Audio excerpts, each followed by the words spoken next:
खुनाच्या व मोक्याच्या गुन्ह्यात मागील 2 वर्षापासून फरार असलेल्या कुख्यात गुन्हेगारास पकडण्यात अखेर शिवाजीनगर पोलीस स्टेशनला यश आलेलं आहे। त्यांनी काल सापळा रचून त्याला पुण्यात धरलेले आहे व त्याच्याकडे 2 पिस्तळही सापडलेली आहे।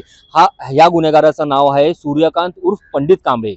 हा सध्या महाराष्ट्र कर्नाटक बॉर्डरवर राहायचा व लपून छपून पुण्यात यायचा व आपल्या घरच्यांना भेटायचा व आपल्या टोळी सदस्यांना भेटायचा व कट कारस्थान रचायचा। ह्याचे पुणे स्टेशन परिसरात 2 सक्रिय टोळी आहेत। एका टोळीचं नाव आहे पंडित टोळी तर दुसऱ्या टोळीचं नाव आहे यल्ल्या टोळी। तरी ह्या संपूर्ण प्रकरणाची माहिती आपण घेणार आहोत पोलीस उपायुक्त झोन 1 संदीप सिंग गिल यांच्याकडनं। आपला आवाज न्यूज साठी मी शेख जोहेब। 2023 वर्षी 8व्या महिन्यात शिवाजीनगर पोलीस स्टेशन हाती मंगला टॉकीज या ठिकाणी रात्री एक कोल्ड ब्लडेड मर्डर झाला होता आणि शिवाजीनगर पोलीस स्टेशन या ठिकाणी 171/2023 हा 302 भारतीय दंड संहितेचे खाली अंतर्गत हे गुन्हा दाखल करण्यात आला होता। सदर गुन्ह्यात एकूण 22 आरोपी होते। 22 मधनं 20 आरोपीला अटक करून त्यावर मोकाची कारवाई करण्यात आली होती। सध्या त्या गुन्ह्याचा तपास विश्रामबाग ACP श्री ठोंबरे साहेबांकडे आहे आणि त्या गुन्ह्याचे जे फरार आरोपी आहे त्यांना अटक करण्यासाठी त्यांनी शिवाजीनगर पोलीस स्टेशनला वारंवार सूचना दिल्या होत्या।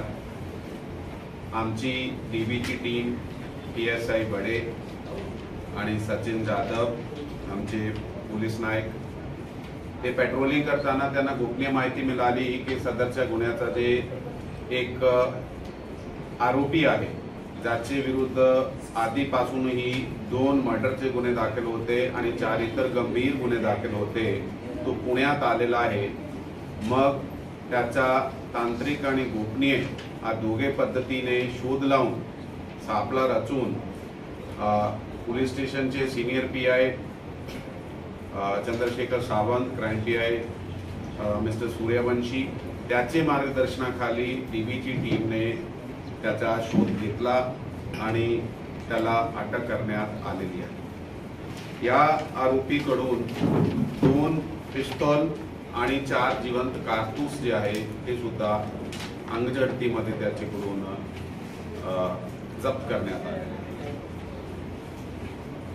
ते हा सदरचा आरोपी जे आहे ते त्याच्या आरोपीचं नाव सूर्यकांत उर्फ पंडित उर्फ पिंटू उर्फ भाऊ दशरथ कांबळे असं त्याचं नाव आहे। 29 वर्षाचा आहे आणि हा एक पंडित टोळी आणि यल्ल्या टोळी ज्याने मर्डर केला होता त्याचा लीडर होता आणि ते याच्यावर आता पुढे PCR घेऊन कारवाई करण्यात येणार।